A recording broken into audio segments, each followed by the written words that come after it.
So the news that everyone is talking about in the UK at the moment, the scene at Manchester Airport a couple of days ago.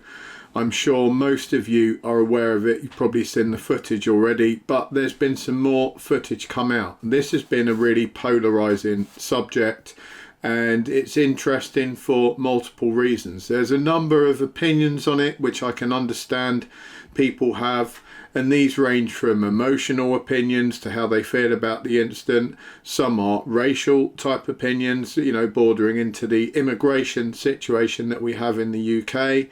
Some are based on a professional level, people that are having an opinion on how the incident was handled. Others are more based on the legal side of things. And then there's also talk about how the media have handled all this as well. So I'm going to go through some of these and just outline, people's thoughts, what people are talking about, and then give a few of my thoughts as we go along. So for those of you who are unaware, if you look, you will find video all over the place of this situation. And from what we can understand, what the press have reported so far, an incident started at an airport. The police had been called in to deal with a group of passengers. These passengers appeared to be Pakistani in origin, hence the kind of race angle that some people are taking on it. And the first video that came out, all it showed was the end part of the police trying to deal with these people, and it basically showed some quite violent scenes of a policeman kicking and stamping on a man's head who was prone on the floor, and then another man being thrown around, some luggage being thrown around, and it looked like someone had been tasered. There was a woman in the middle of it all screaming, and frankly from that small clip of the video it was quite shocking to people.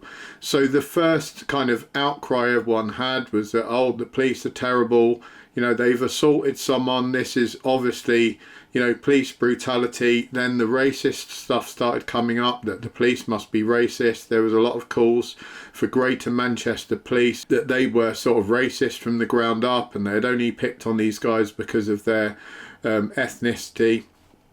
So it was a very unpleasant situation, and that actually boiled over into problems in Manchester. You had people out protesting. A lot of people jumped on the bandwagon of anti-police. There was a hell of a lot of social media posts about it. Most people taking the stance that the police were absolutely out of order. Now, I've had a lot of experience of this happening because in 23 years doing security work, we were involved in lots and lots of incidents that were very much like that, incredibly violent incidents, and people used to come along like at the last minute, so by the time the crowd or whoever was around heard that something was happening and they arrived there, it was kind of in the last parts of the incident, which was generally where we were, restraining or subduing people that had been incredibly violent. So of course, what ended up being captured was security guys being really super mean to members of the public, and often violent, that they would capture some violent scenes and then that would be utilised against us. And as I've said in previous videos, I've been to the police station many times because of situations like that. So I've been arrested for assaulting people on the basis that someone has witnessed, the last 30 seconds of an event that lasted maybe 25 minutes. That was their perception from what they saw. And that's important to remember, is that it's not that people are incorrect. They can only make a judgment upon what they've seen. And if what they've seen is the last 30 seconds of a half an hour long incident, they're going to make a judgment based upon that. So I didn't blame the members of the public. It was just an unfortunate part of the job and something we had to learn how to mitigate to some degree. What I would say is, if people see incidents like this on social media, videos and such, it's definitely worth waiting to get the whole story. I'm always very nervous about making comments on something based on a snippet of evidence, because there was clearly something that led up to that. Why was the guy laying on the floor? Policemen don't just walk around kicking people in the head for no apparent reason, because obviously they would lose their jobs if that happened. You may get some occasional loose cannon that kind of loses his marbles and does something crazy, but on the whole, police are not going to risk their you know, security at work, their family's ability to, you know, pay rent and pay the bills, all that kind of thing, by just doing random crazy acts. So people really have to, you know, use their brain cells a bit and think, well, what led up to this? Why might that have happened? And then, of course, the second part of the video comes out, and this is after lots of kind of celebs and politicians and various other people have jumped on the bandwagon already and condemned the police. And then the second part comes out, whereby the run-up to the incident is actually shown. And the run-up to the incident puts a little bit of a different slant on things. It shows a group of police officers, some female, some male, going up to arrest what looks to be 2 or 3 Pakistani males. And then there's this lady with them, an older looking lady. And as soon as they go up and put their hands on one of them, so it looks like they are about to, you know, make an arrest immediately. So they obviously have something quite concerning that has already happened that we haven't even seen yet. Because again, police don't just go up to people and randomly arrest them and try and handcuff them. That might be some people's perception of, oh, the mean police, they just randomly handcuff people. But you know, let's be honest, they don't randomly do it. There's got to be a reason. Sometimes they might make a mistake and get the wrong person. But generally speaking, there's a pretty good reason. If the police are putting their hands on you and they're trying to handcuff you, then you've probably done something wrong, or there's been a mistake and you just need to remain calm. You know, let them handcuff you and then explain yourself and deal with it that way. As soon as they put their hands on this guy, both guys begin attacking the police in an incredibly violent manner. You know, they're just punching them as hard as they can around the head and face. Female officers as well as male officers. It's understood that one of the female officers received a broken nose. There's pictures circulating pretty widely on social media purporting to be of that female officer's facial injuries. Again, no one really knows if that's true or not, but we certainly do have reports that one of the officers had a broken nose, and I think 3 officers in total had to attend the hospital with some quite unpleasant injuries. So you have a number of things going on there. Number one, it's an airport, and as we all know, airports, there's a heightened expectation of behaviour, you know, because they are places that are ripe for terrorist attack. They are places that are very, very busy and chaotic anyway, and they need to maintain a certain level of a behavioural standard in them. So people being extremely drunk isn't tolerated, for example. People being excessively rowdy is not tolerated. You know, they're strict places.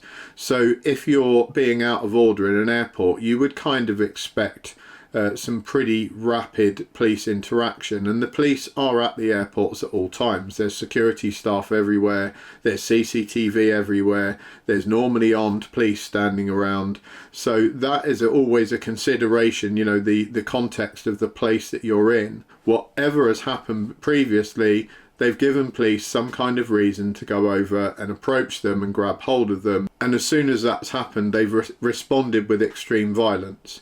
So that isn't the response of people that have been, you know, accidentally caught up in something, or there's been a case of mistaken identity.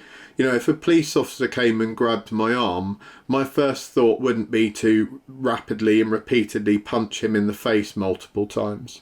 And I certainly wouldn't be doing that to a female police officer. You know, I've got mixed experiences with the police. You know, they haven't always treated me fairly. Some have been really decent, others really very, very incompetent and very poor. But I still, even though I've had mixed sort of experiences with them, that's not the way I would ever behave, because that's never going to go in your favour.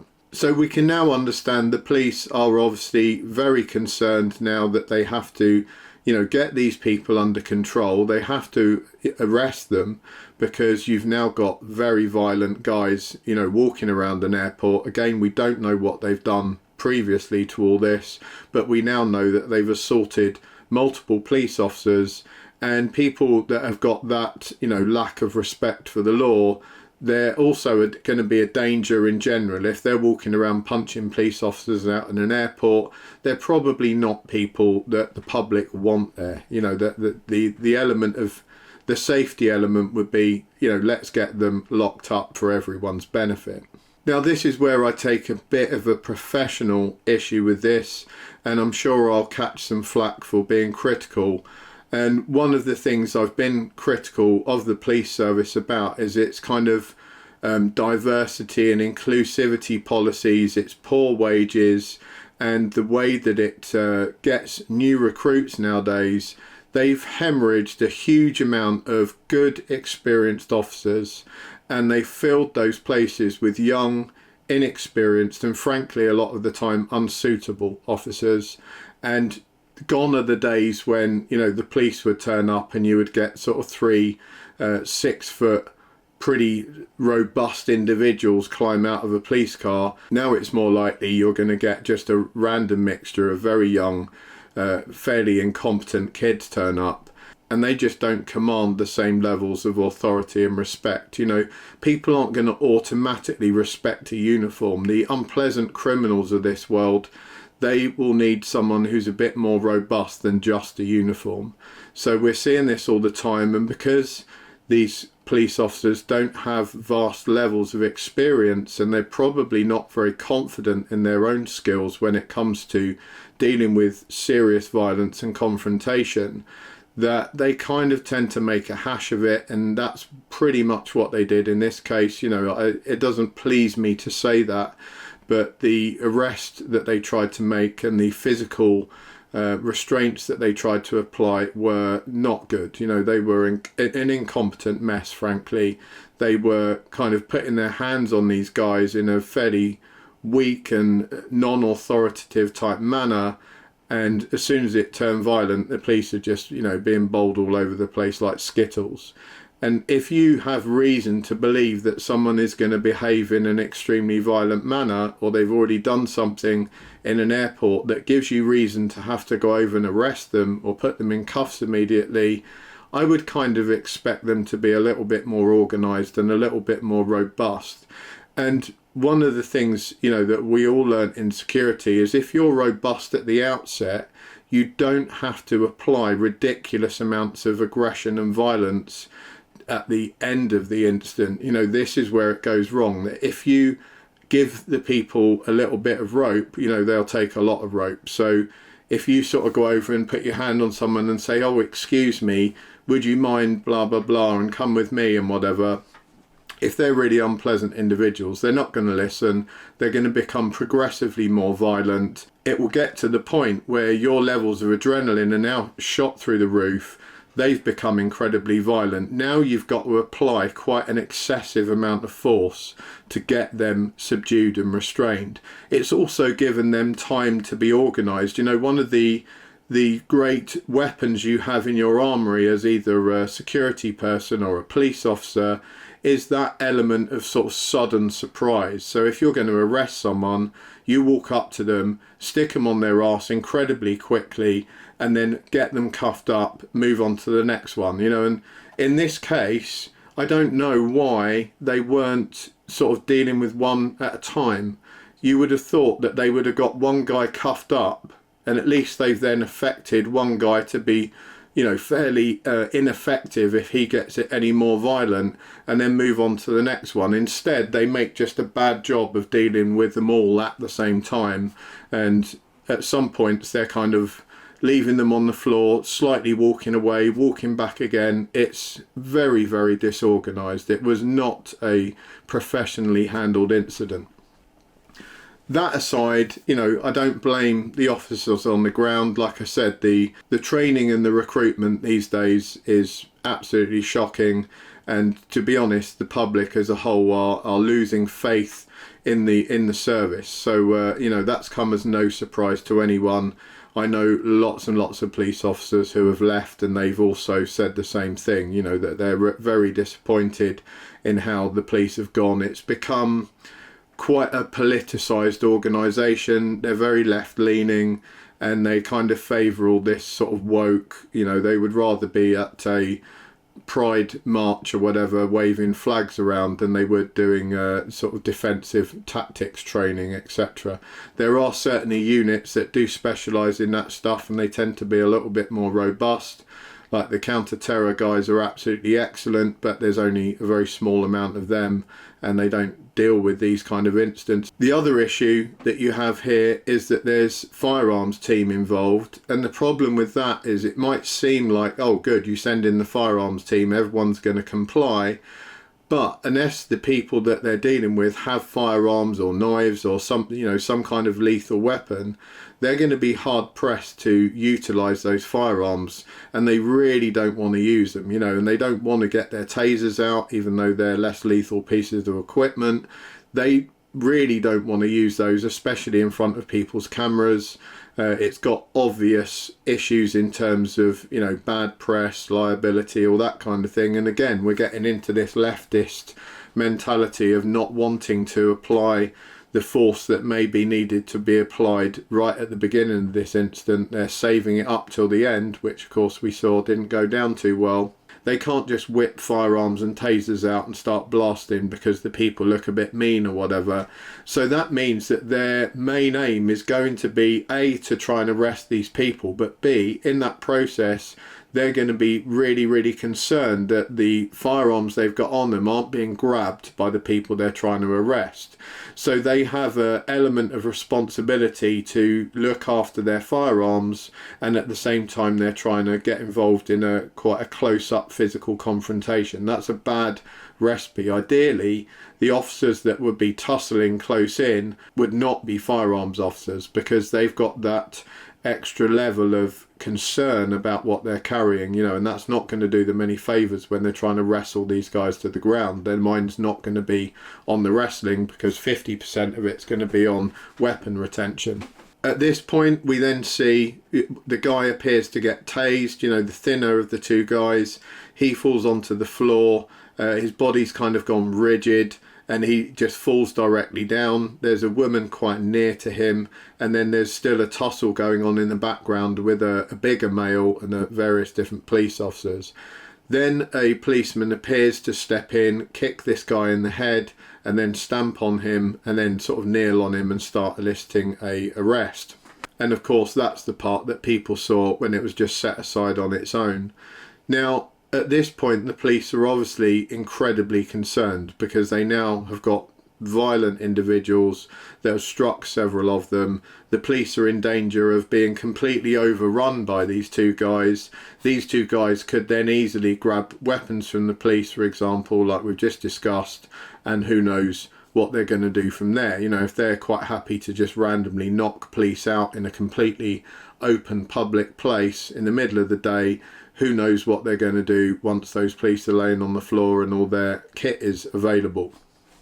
So they're going to be desperate to do whatever they can to subdue these guys.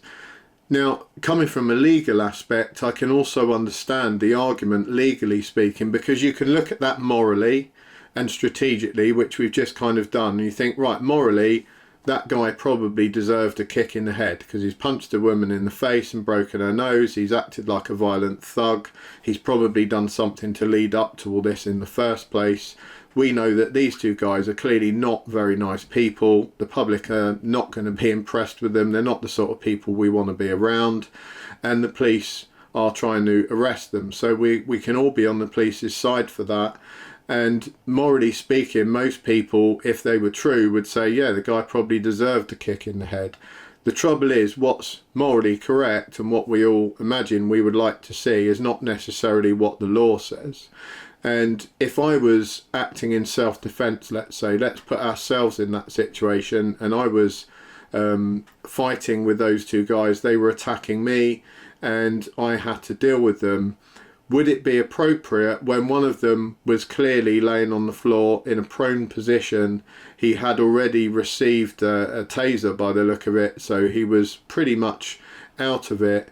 Would it then be appropriate for me to kick him in the face and stamp on his head? It's a very, very sort of grey area, because the police are clearly going to argue it was appropriate because he was a threat still, and he needed to be cuffed before he ceased to become a threat. And they'd already deployed tasers. They didn't have anything else that they could deploy because they're like a one-use deal. you know, they may have handguns on them, but they're not going to want to shoot the guy. So you would then think, well, what else can the police do? They've already been physically overcome. They're going to have to do something to that guy to subdue him, and they don't have the other options of taser or anything else. So in that case, you know, depending on how they word that, if they're going to argue that they were trying to subdue him and he was still a threat and they actually felt in fear of their lives, then that would seem to be a pretty fair legal standpoint on that one. If they were just angry because that guy had punched a female and they decided to give him a bit of punishment and kick him in the head a couple of times, that's a completely different thing. Like we spoke about in the self-defense video, you know, the law would see that in two very different ways. Now, it appears these guys have been bailed after being arrested, and there's been a huge outcry in Manchester. You know, people have been freaking out and they've been out on the streets petitioning. I mean, there's a big group in Manchester, and let's be honest about this, there's a huge swathe of the Pakistani community in many of the English towns at the moment that are quite happy to go out and protest at whatever they can, you know, any excuse. Like we had some protests in Leeds a few days ago because a Roma family were having their children taken into care, and the Pakistani community in that area decided that was all the reason they needed to suddenly march out into the streets, set stuff on fire and turn cars over. So there are very high tensions in these communities at the moment. Now, when you look at this in context with lots of other events that have been going on, it would appear that the Pakistani community in the UK has kind of been given a bit of a free rein by the police, that because they get out and protest and they can be kind of quite aggressive when they do that, that the police are kind of loath to deal with them. Now, from the Pakistani community's point of view, they believe that the police are racist. You know, they feel that the system is weighed against them, and we've yet to hear their point of view because we don't really know why these guys were being arrested in the first place. If it turned out, for example, they were being arrested because they looked a bit dodgy, then the whole thing will sway further into their favour again, because the community would have a point. You know, if the police have just picked them up because they happen to be Pakistani and they happen to be wearing tracksuits and looked a bit dodgy, then there's obviously some sort of racial connotation there. If they were picked up for a specific reason, which I probably suspect they were, then that is out the window. Currently, there looks to be no conclusion in any short period of time, because all this is under investigation. That will take months, I expect, maybe even longer. You know, these investigations can really drag on before any sort of result comes out. And by the time a result comes out, most people have forgotten about the incident that it was about in the first place. I would imagine there's a decision being made as to whether the police acted lawfully or not. And I would imagine there's also an internal police investigation going on to the behaviour conducted as well. And then there will be a separate criminal investigation about the crimes that the guys that were being arrested have committed or are alleged to have committed. I mean, that certainly looks like they would be arrested for assault on police, but there may also be other charges relating to whatever the police turned up for. If you're going to make a comment, please keep it sensible. I've tried to kind of give you a lowdown on various different points of view when it comes to this, and a small amount of my own opinion. I don't want just random racist comments down there, and I don't want just random abusive messages. You know, I do have a filter on the comments, so they will get filtered out anyway, and if anything slips through, I try to look at all the comments and I will get rid of anything that's just immature or randomly abusive. You know, you can put your point of view across as a grown up by writing in an articulate manner. You can still be upset or angry, whichever point of view you have, without just randomly abusing people. And it's a lot better if we can all talk, no matter which side you're on, if you want to look at it that way. If we can all put across our opinions in an articulate manner, hopefully there will be some compromise reached and some level of understanding reached, that we're all able to think about what it's like to be in the other's shoes. You know, that will never be achieved if we're just throwing insults at one another. Thank you for watching. I look forward to reading your comments about this situation. Take care. I'll see you next time.